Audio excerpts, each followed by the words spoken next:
Hello friends, welcome back to my YouTube channel MR sociology classes. तो friends, हम लोगों का जो डिस्कशन चल रहा था, आपके सोशियोलॉजी एनटीए नेट का क्वेश्चन पेपर जो है, हम लोग प्रीवियस ईयर का क्वेश्चन पेपर सॉल्व कर रहे थे, जिसमें हम लोगों ने जुलाई 2018 का क्वेश्चन पेपर सॉल्व कर लिया था। और इस वीडियो में हम लोग देखने वाले हैं 2017 में जितने भी एग्ज़ाम हुए थे, जनवरी में और नवंबर 2017 में एग्ज़ाम हुआ था नेट का। तो ये सारे पेपर हम लोग देखेंगे, ठीक है।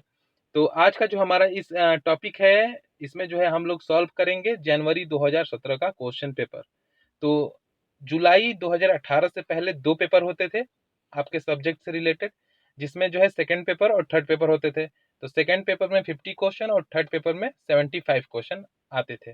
जुलाई 2018 के बाद इसको चेंज करके जो है सेकेंड और थर्ड पेपर को एक ही में कर दिएगा, और क्वेश्चन जो है 125 पूछे जाते थे, जिसमें जो है जुलाई 2018 से 100 क्वेश्चन आपके सब्जेक्ट से रिलेट कर दिया गया, ठीक है। तो उससे पहले हम लोग चलेंगे, जितने भी क्वेश्चन पेपर सॉल्व करेंगे तो हम लोग सेकेंड और थर्ड पेपर के रूप में सॉल्व करेंगे, जिसमें सेकेंड पेपर में 50 क्वेश्चन और थर्ड पेपर में 75 क्वेश्चन आते थे। तो ये जो है हम लोगों का 2017 जनवरी 2017 का सेकेंड पेपर है, इसको हम लोग सॉल्व करेंगे। चलिए फिर स्टार्ट करते हैं। तो फ्रेंड्स, इसमें जो है समाजशास्त्र प्रश्न पत्र सेकंड, ठीक है। तो इसमें 50 क्वेश्चन है। चलिए फिर शुरू करते हैं। पहला क्वेश्चन है इसमें हमारा, निम्नलिखित में से किसने यह कहा कि समाज का इतिहास वर्ग संघर्ष का इतिहास है? तो इसका राइट आंसर है ऑप्शन 4, ठीक है। कार्ल मार्क्स का ये कथन है कि समाज का जो इतिहास है वर्ग संघर्ष का इतिहास है। तो मार्क्स का मत है कि किसी भी युग में जीविका उपार्जन की प्राप्ति के विभिन्न साधनों के कारण मनुष्य विभिन्न वर्गों में विभाजित हो जाता है, और प्रत्येक वर्ग में विशेष वर्ग चेतना उत्पन्न हो जाती है। वर्ग चेतना के कारण वर्गों में संघर्ष होता है, जिससे वर्ग संघर्ष कहते हैं। कार्ल मार्क्स के अनुसार जो है समाज का विभाजन दो वर्गों में पाया जाता है, जिसके पास उत्पादन का स्वामित्व होता है और जिसके पास उत्पादन का स्वामित्व नहीं होता है, यानी कि बुर्जुआ और सरवारा वर्ग की जो है बात करता है। तो इसने कहा है कि समाज का इतिहास वर्ग संघर्ष का इतिहास रहा है। तो ये कथन बहुत ही इंपॉर्टेंट है और ये कार्ल मार्क्स का कथन है, ठीक है। चलिए नेक्स्ट क्वेश्चन पे चलते हैं। अगला प्रश्न है हमारा क्वेश्चन नंबर सेकंड, निम्नलिखित में से किसने समाजशास्त्र में सामूहिक प्रतिनिधित्व की अवधारणा का प्रतिपादन किया है? तो इसका जो है आंसर जो है आप लोगों को सबको पता होगा, तो इसका राइट आंसर होगा आपका इमाइल दुर्खिम। तो विकल्प एक जो है सही है, ठीक है। दुर्खिम के चिंतन में सामूहिक प्रतिनिधित्व की धारणा सामाजिक तथ्यों के विश्लेषण पर आधारित है। प्रत्येक समाज में कुछ ऐसे विचार, धारणाएं और भावनाएं होती हैं जिन्हें समाज के अधिकतर लोग सामान्य रूप से अपनाते हैं। ये विचार, धारणाएं, भावनाएं सबके द्वारा मान्य होती हैं। इस कारण ये सामूहिक रूप से समस्त समूह का प्रतिनिधित्व करती हैं, ठीक है। तो सामूहिक प्रतिनिधित्व की जो अवधारणा है, ये इमाइल दुर्खिम ने दिया है। चलिए आगे चलते हैं। चलिए क्वेश्चन नंबर थर्ड है हमारा, एक समाज जो आधुनिकीकरण द्वारा लाए गए सामाजिक परिवर्तन को निराशावादी रूप में निरूपित करता है, उसे कहते हैं, तो उसे क्या कहते हैं? ऑप्शन है इसमें दिया गया है, वैश्विक समाज, स्थानीय समाज, जन समाज या फिर नागरिक समाज। तो इसका जो राइट आंसर है आपका ऑप्शन सेकंड है, स्थानीय समाज, ठीक है। स्थानीय समाज किसी स्थान विशेष पर पाए जाने वाले लोगों के समूह को कहा जाता है, जो पारंपरिक विचारों पर आश्रित होता है, ठीक। चलिए अगला प्रश्न है हमारा क्वेश्चन नंबर 4 है, किसी भी सामाजिक व्यवस्था जिसमें बहुसंख्यक का व्यवहार प्रतिमानों और भूमिकाओं से संचालित होता है को क्या कहा जाता है? तो इसको ऑप्शन है आपका साहचर्य, समुदाय, संस्था या फिर संस्कृति। तो इसका आपका जो राइट आंसर है वो है ऑप्शन थर्ड, संस्था, ठीक है। संस्था नियमों, विधियों एवं कार्य प्रणालियों की एक व्यवस्था होती है, ठीक है। चलिए तो इसमें हमारा अगला प्रश्न है, भाषा और ज्ञान जैसे उपयुक्त सांस्कृतिक साधनों की कमी को क्या कहा जाता है?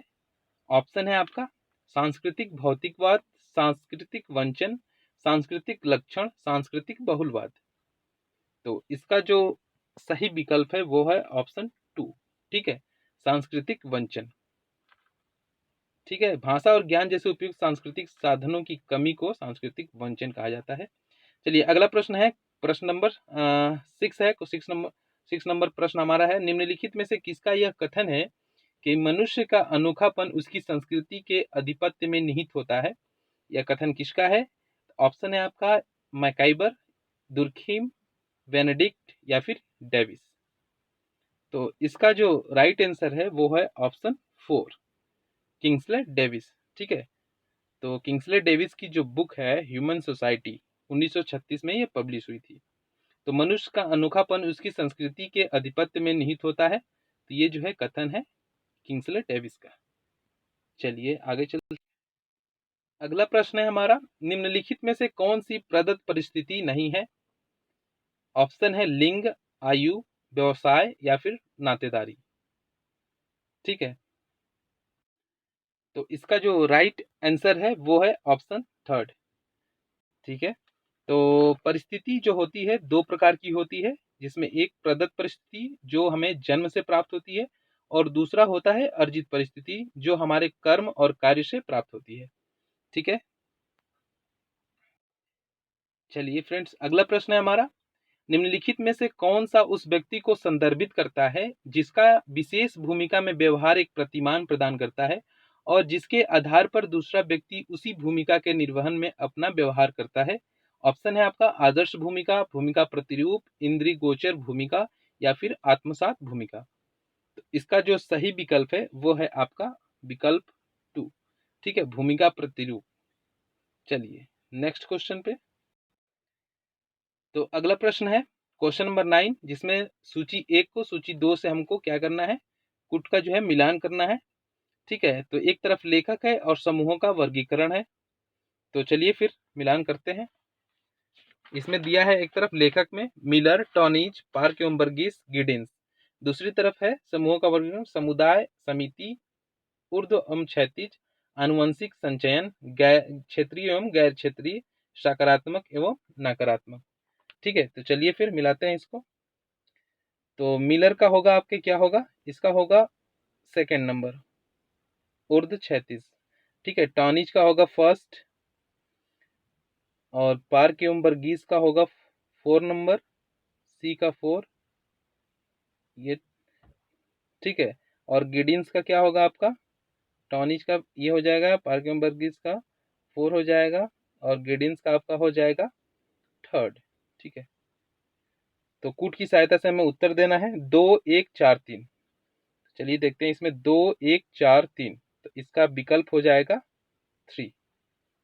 ठीक है, चलिए अगला प्रश्न है, यह टिप्पणी किसकी है कि समाज में प्रत्येक व्यक्ति की अपरिहार्य रूप से अनेक परिस्थिति होती है और इसमें से प्रत्येक परिस्थिति से एक भूमिका जुड़ी रहती है?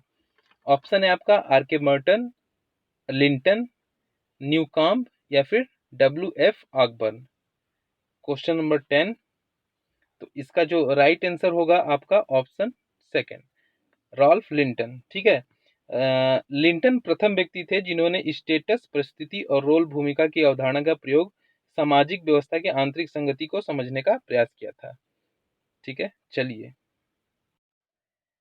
क्वेश्चन नंबर 11 है, निम्नलिखित में से किसने अंतः समूह और बाह्य समूह के बीच विभेद किया था? ऑप्शन है George Simmel, P Sorokin, WG Sumner, H Spencer.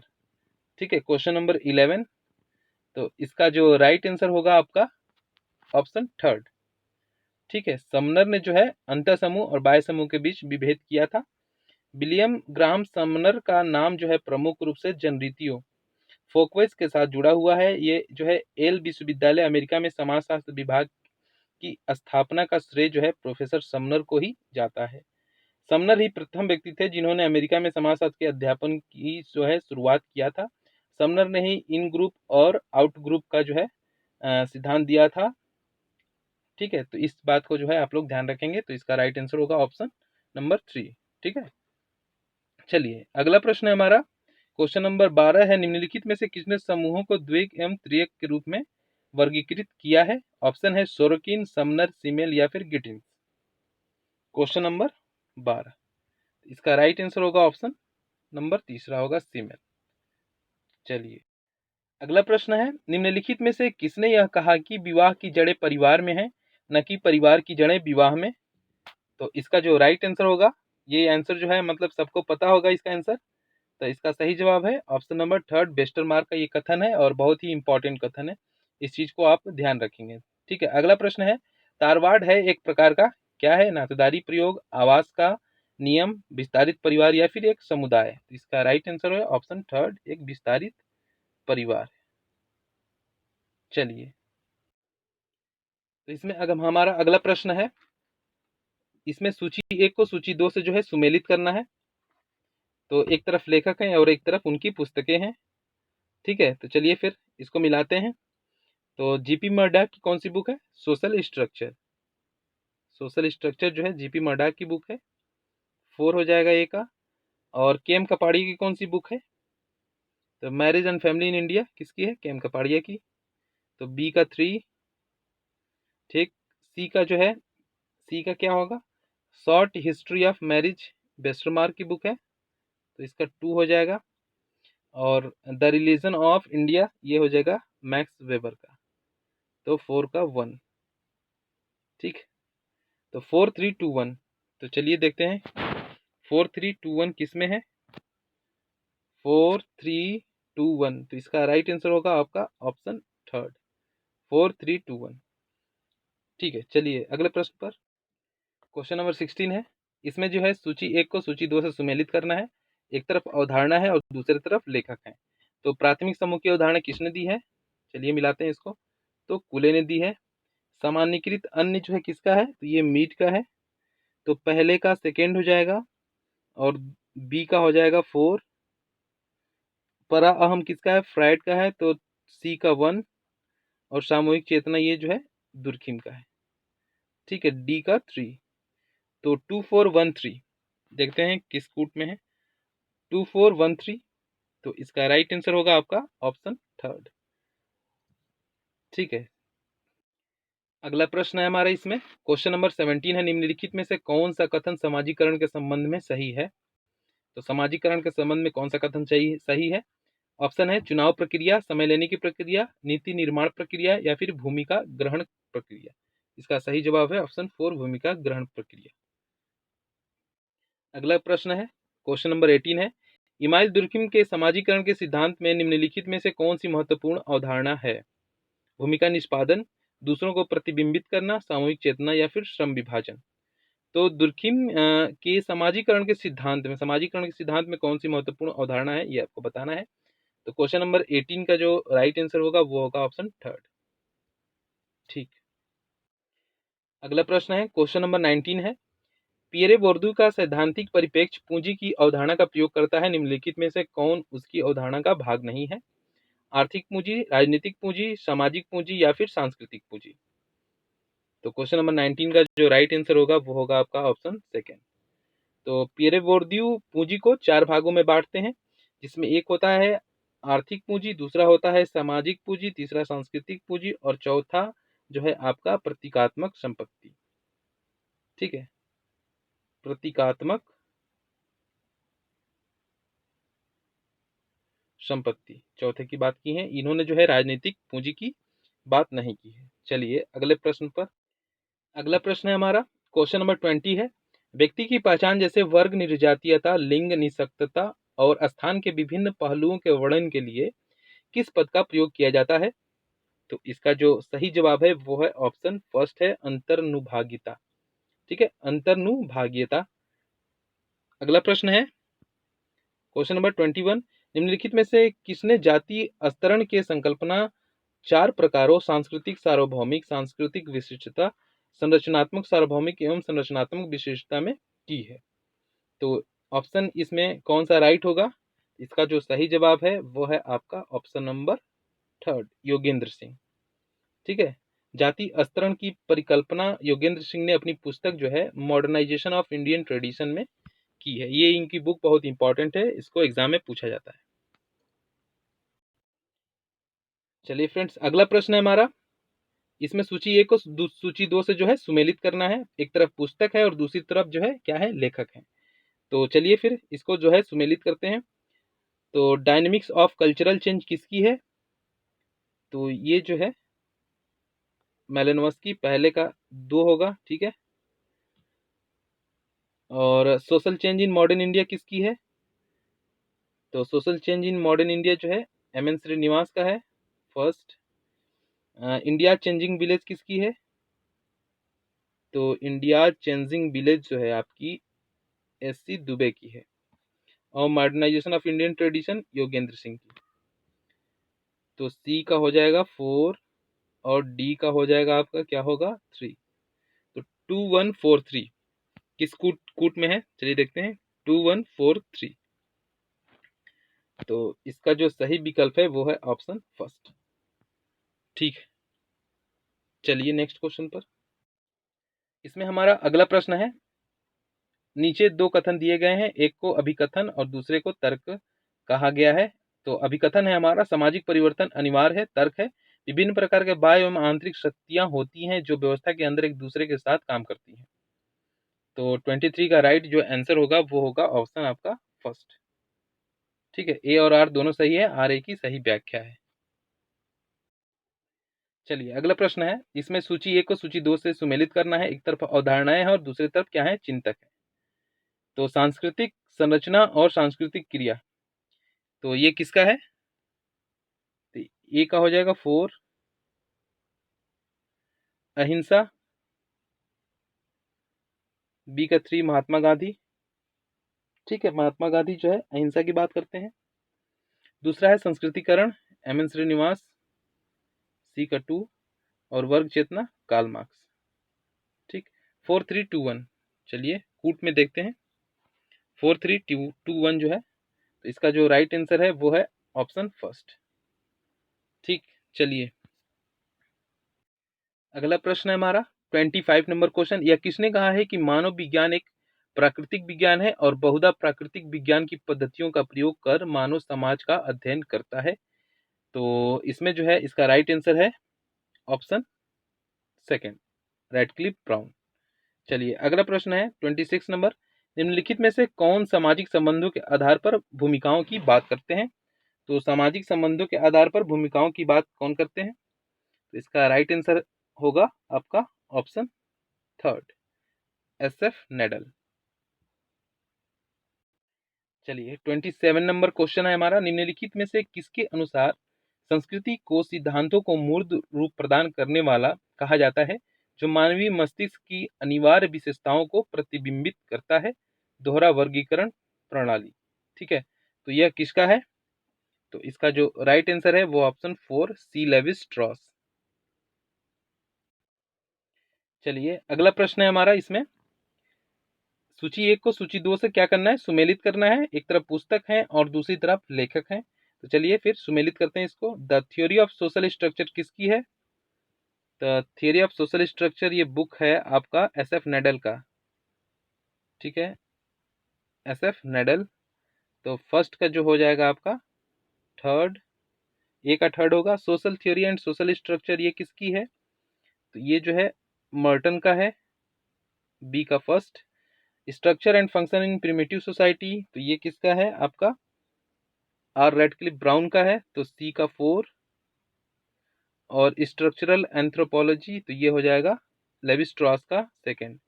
तो 3 1 4 2, देखते हैं किस कूट कूट में है ये 3 1 4 2। तो 3 1 4 2, तो इसका राइट आंसर होगा ऑप्शन सेकंड। ठीक है, अगला प्रश्न है, मैलिनोव्स्की को निम्नलिखित में से किसके महत्व पर बल देने के लिए सबसे अधिक जाना जाता है? तो इसका जो सही जवाब है वो है आपका ऑप्शन थर्ड, निर्जातीय वर्णन के लिए। ठीक है, इंपॉर्टेंट क्वेश्चन है। अगला है 30 नंबर क्वेश्चन, व्यक्तियों के द्वारा सभी क्रियाओं के सम्मुख विद्यमान और सभी सामाजिक परिस्थितियों में सम्मिलित बुनियादी दुविधाओं के व्याख्या के किस पद का प्रयोग किया जाता है? ठीक है, तो इसका जो सही विकल्प है वो है आपका ऑप्शन थर्ड, प्रतिमान चर। चलिए आगे अगला प्रश्न है, इसमें 31 नंबर है, दुर्खिम के प्रकार्यवाद के केंद्र में सामाजिक संगठन के किन रूपों के बीच विभेद था? तो इसका सही जवाब है वह है ऑप्शन फर्स्ट, सामान्य और व्याधिकी। ठीक है, अगला प्रश्न है 32 नंबर, मर्टन के अनुसार निम्नलिखित में से कौन सा क्रम सही है? तो मर्टन के अनुसार निम्नलिखित में से जो सही है वो है आपका ऑप्शन 4, नवप्रवर्तन, कर्मकांड, पश्चिमगमनवाद, विद्रोह। ठीक है, इस चीज का ध्यान रखेंगे। चलिए नेक्स्ट क्वेश्चन। अगला प्रश्न है 33 नंबर। वैज्ञानिकों ने जिन समस्याओं को अध्ययन करने और उसके प्रत्ययीकरण के लिए चुना, उनका निर्धारण वैज्ञानिक मूल्यों के द्वारा हुआ था। मैक्स वेबर के अनुसार यह कथन किसे संदर्भित करता है? तो इसका राइट आंसर है ऑप्शन 4, मूल्य, प्रासंगिकता, वैल्यू, रेलिवेंस।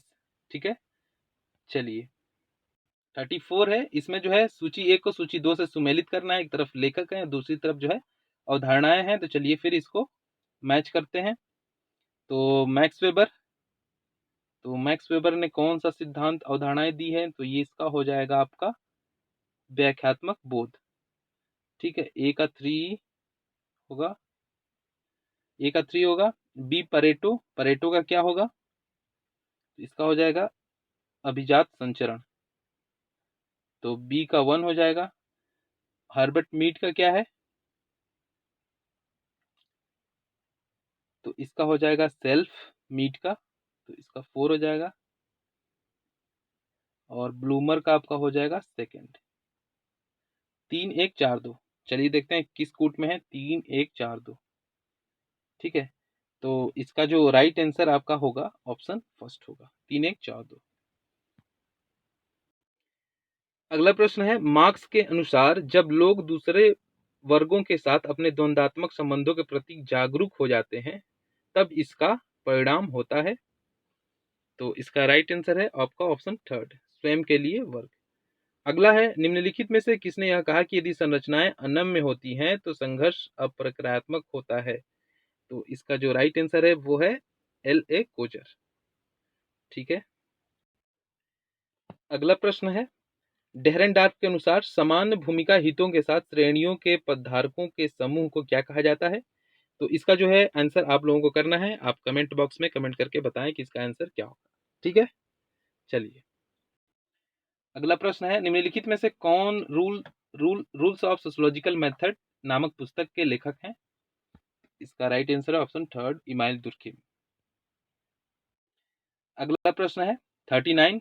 सूची 1 को सूची 2 से सुमेलित करना है। एक तरफ अवधारणाएं हैं, दूसरी तरफ समाजशास्त्री हैं। तो वर्स्टहेन किसका है?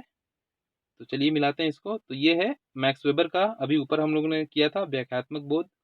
और ऐतिहासिक भौतिकवाद ये जो है कार्ल मार्क्स का है। तो फर्स्ट का 3 और बी का 4।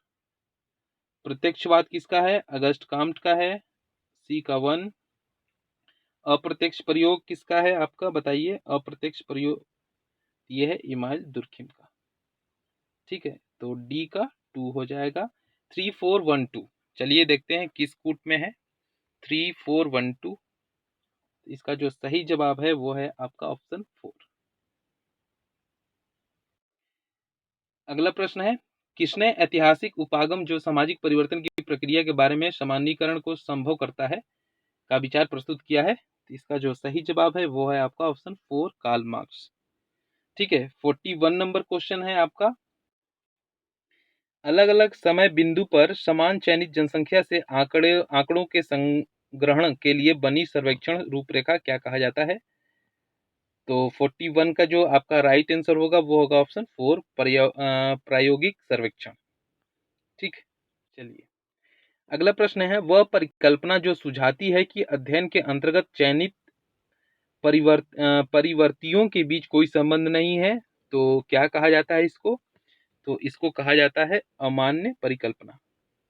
ठीक है, ऑप्शन 3 इसका राइट आंसर है। 43 नंबर है। चलिए अगला प्रश्न, निम्नलिखित में से किसने कहा है कि मैंने सहभागी रूप से शोध आरंभ किया, जैसे ही मैं समुदाय में स्वीकार्य हो गया मैं स्वयं को गैर प्रेक्षक सहभागी बनता पाया? तो ये बहुत ही इंपॉर्टेंट है और इसका राइट आंसर है ऑप्शन थर्ड। ठीक है, William F white. 44 number question है, अभिकथन है और तर्क है। तो अभिकथन देखते हैं, गुणात्मक पद्धतियों की बहुधा विश्वसनीयता के वही मानक पूरे करने में विफल रहने के लिए आलोचना की जाती है। तर्क है, गुणात्मक पद्धतियों के आंकड़ों के संग्रहण के लिए प्रयुक्त प्रक्रियाएं यथातथ्य और सटीक होती हैं। तो इसका जो आंसर होगा वो होगा आपका ऑप्शन नंबर थर्ड है, ये सही है किंतु आर क्या है, गलत है।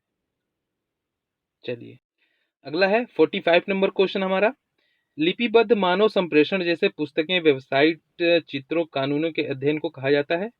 तो इसके अध्ययन को कहा जाता है आपका विषय वस्तु विश्लेषण। ठीक है,